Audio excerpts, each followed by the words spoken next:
Omega is the head of the cult, to be straightforward, but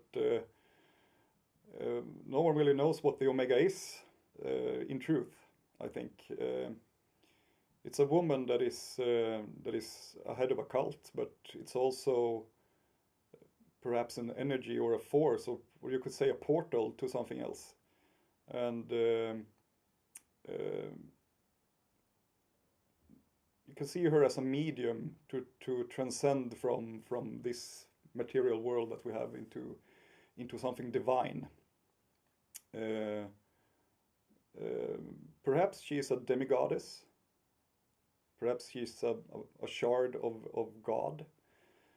But she is definitely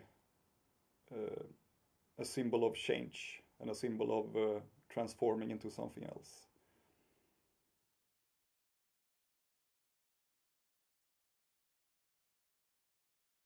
Due to timing and scheduling conflicts down here in the big studio, I actually tracked most of the guitars in my studio at home using a camper amplifier and tracking the DI signals.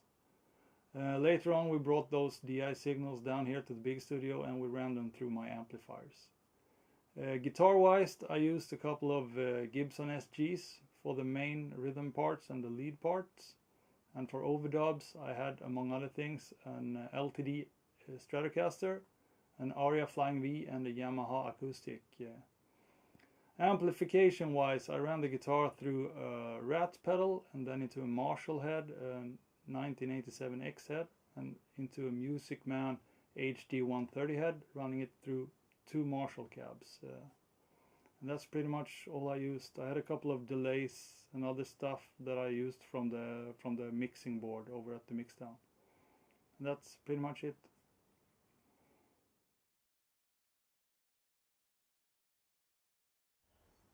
First of all, we make sure there's coffee, we make sure there's cookies, because sometimes we tend to sit here for a while, so we like coffee.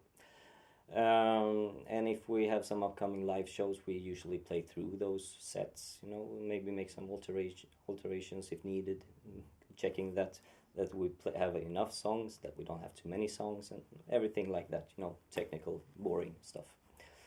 And after that we might discuss if we have to do some upgrades in the studio, upgrades on our equipment, on anything like that. And we tend to meet like at least once a week, maybe more if we have to. If there's a lot of projects going on, we have some extra meetings. We don't necessarily play every time. Sometimes we just have a lot of stuff to discuss in and around the band. And when we're working on new songs, like for instance we've been working on the Omega for almost a year, I think, in total with everything. We're not the jamming kind of band that gather in the rehearsal room and try out new ideas, because it always ends up with 5 people playing 5 different songs at the same time and you don't get anything done. So we put the pieces together in the studio to make sure that we have a beginning, a middle, and an end. And after that, we try the songs out for a spin.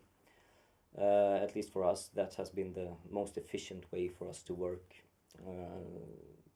Like learning the bits and pieces at home, then coming down to the studio, try to play together, and then go back again to the studio, changing something that didn't feel right or stuff like that.